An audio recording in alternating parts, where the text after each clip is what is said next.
Hey everybody, it's your favorite RevZilla host, Joe Zito. So the Mid-Atlantic Backcountry Discovery Route is one of 10 awesome adventure bike routes put together by a nonprofit organization called Backcountry Discovery Routes. The route is a 1,080-mile route starting at the Tennessee-Virginia border, going all the way up the back of the Appalachian Mountains to the Pennsylvania-New York border. I recently completed this route and I wanted to give you guys an idea of what to expect, and maybe you'll give it a shot for yourself. First thing, Backcountry Discovery Routes has taken all the guesswork out of putting a huge route like this together out of all these legal, unpaved and paved rural roads throughout this Appalachian mountain range area. The best part is that Backcountry Discovery Routes offers you free GPX files for download for your GPS unit or your smartphone app. For those folks that are averse to technology, they also offer laminated paper maps for sale on their website. We also have them at RevZilla.com. Camping, hotels, roadside attractions, and fuel stops are all mapped out for you, so it takes all the guesswork out of that stuff. You won't worry about running out of fuel or not finding a place to set up camp. All you need to do is load up your bike and hit the road.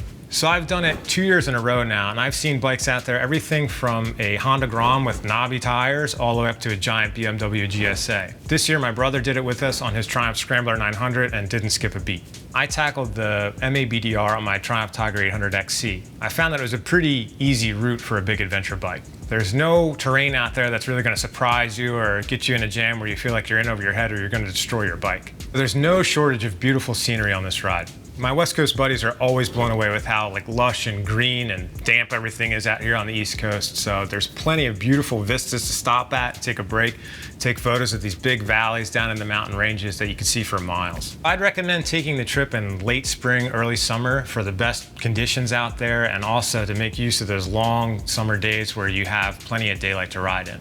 One of the best things about Backcountry Discovery Routes is that there's almost no traffic out there. I'll see maybe as many cars as I see in 12 seconds of my daily commute to RevZilla. So to be able to just focus on riding with your buds is like the best kind of riding. Aside from the initial cost of the bike and the gear, it's a hell of a cheap vacation. Campgrounds are as cheap as 12 bucks a night. Food is really cheap. Gas is maybe a little bit more expensive, so that's kind of a wash. But we were finding that we spent maybe about 60 bucks a day. Overall, the whole course will take you maybe about 7 to 9 days, depending on how many miles you're gonna put in. But at the end of it, I think we spent maybe about 500 bucks throughout the whole week of riding. That is an insane value to me to have such a good time every day for a whole week for only 500 bucks. So there you have it. The MABDR is designed to build community between motorcyclists and these local business owners. Hopefully these people will see motorcycling in a positive light and will help be advocates to keep off-road routes open for motorcyclists for years to come. So I would encourage anyone out there who's even remotely interested to take this trip. I did it 2 years in a row now. Both times were a complete blast. The scenery is amazing, the riding is amazing.